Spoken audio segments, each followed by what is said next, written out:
Hi, Congressman. How are you?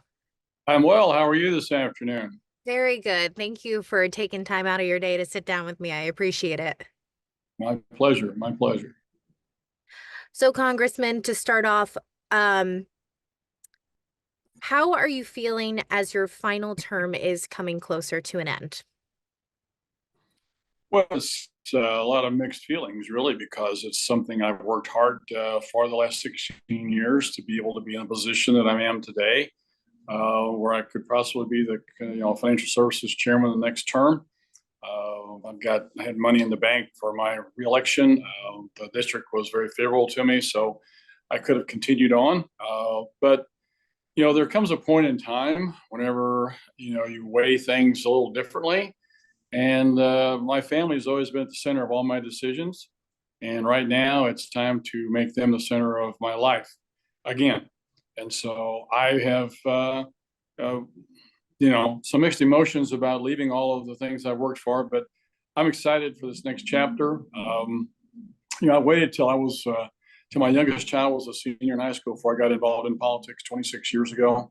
And now my grandkids are at an age where it'd be nice if I was around to enjoy them and be a part of their lives. And so that's what's most important to me. So, yeah, I'm both kind of a little disappointed that we're not going farther, but at the end of the day, I'm excited to be able to be able to spend more time with the family and be able to come home full time now instead of part time. And out of everything you have accomplished in your political career, what do you look back and see that you are most proud of? Well, you know, when you get into the political world, a lot of people get in it for the wrong reason, I think, because their own self glorification for their own benefit. I got in it because I want to help people. And so to me, the things I look back on as successes are the things where I was able to help people. And that's why when people ask me what's the best part of my job, and I always tell them the constituent work. And I think constituent work really, I said my job is really three things: it's legislative work, constituent work, and it's a political part of it as well. So, and I spend about a third of my time on each part of it. And they kind of look at you like, really, only a third of your time legislative stuff? Yeah, if I don't do the other two thirds, I don't get to be a legislator either. But the constituent side is where you can really make a difference in people's lives immediately. Um, and nobody knows about it except the person that you helped or the group that you helped. But at the end of the day, you can look in the mirror and you made a difference in somebody's life or some group's life today. And that's really a neat feeling. And so that's the stuff that I'll remember is the accomplishments that we had with regards to individuals and groups who came to us for help, and myself and my staff. And again, my staff is fantastic. Over the last 16 years, they've been great. They're the ones who do a lot of the real work. But through them and my efforts, we were able to get a lot of things accomplished for our constituents. And that, to me, is what this job's all about: is helping people have a better life, have access to their government. And kind of moving on to confirm, have you endorsed candidate Kurt Schaefer for your for District 3? Yeah, I endorsed Kurt right off the bat. He's a very capable gentleman. I've known him for a long time. He's a man of integrity, honesty. He's got the spine to be able to survive in the swamp of DC. His political record, legislative record, is one of conservative uh, votes over and over again. I think that he'll be a really, really good congressman for us, and I'm excited to endorse him. I think he's going to be fantastic. And as a sidelight, he actually lives in the district. One of his main opponents doesn't even live in the district. So Mr. Onder moved out of the district, in fact, and still wants to run the district. So he can't even vote for himself, but he wants you to vote for him. So that to me is not acceptable. Kurt's been a steady as you go guy. Got a great family, strong, sharp as a whip. He's an attorney, he's former assistant attorney general, former state senator. I think he's the whole package. I mean, he's got life experiences to be able to fall back on to make decisions, it's a really important asset when you go to Congress. You got to have those life experiences that help round you out to be able to help you understand issues and the effects of those votes that you take on the people's lives of the district and of the country. So I think Kurt's the perfect choice. I think he's going to do a fantastic job, and I endorse him 100%. And I know you brought up in an interview with Kurt, he also brought up that he lives in the district and one of his main competitors, Dr. Honor, does not. Why do you think it's so important to live in the district that you represent?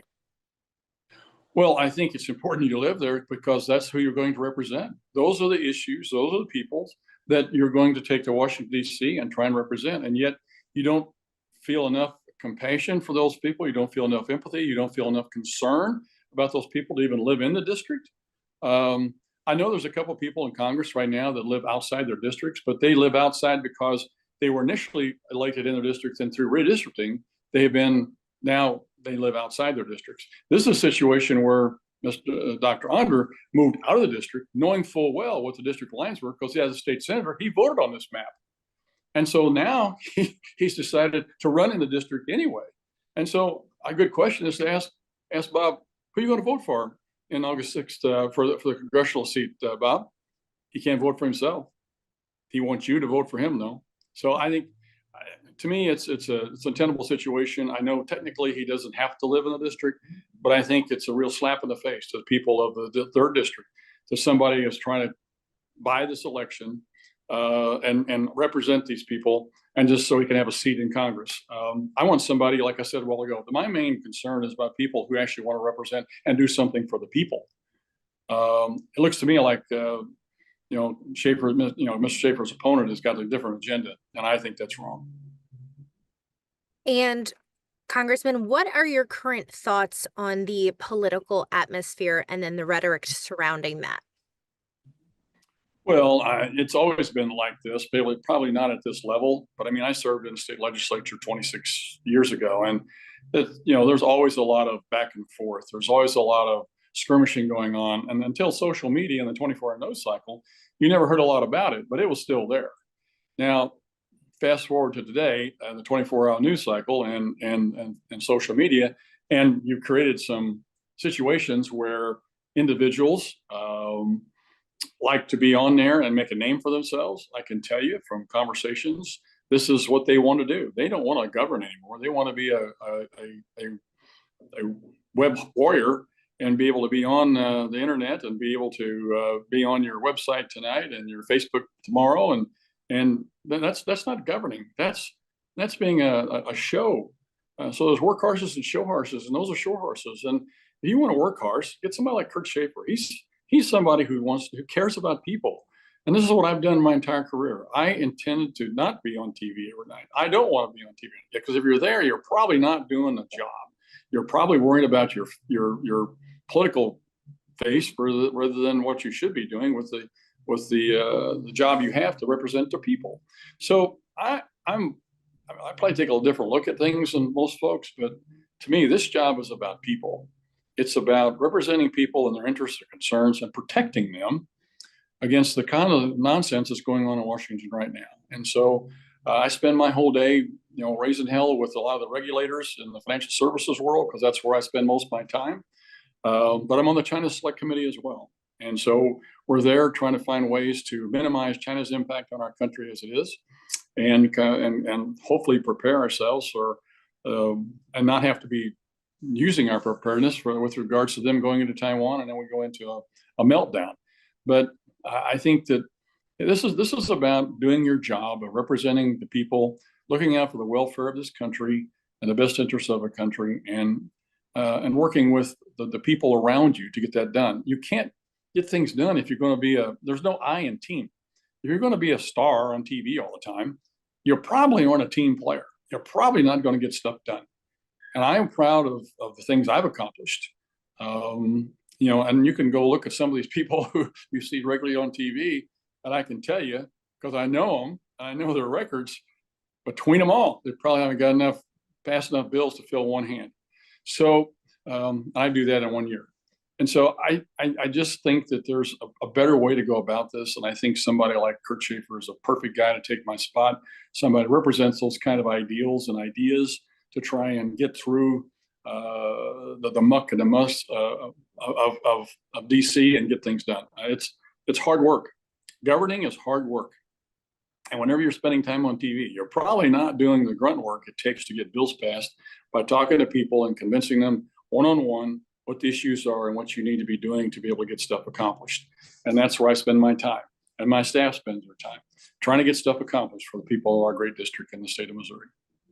And is there anything else that you would like to add that we have not covered? No, that's some good questions today. Megan, Thank you you. yeah, Thank you. I appreciate it. Well, Congressman, thank you so much for taking time out of your day again to sit down with me. I really appreciate it. thank you for the time.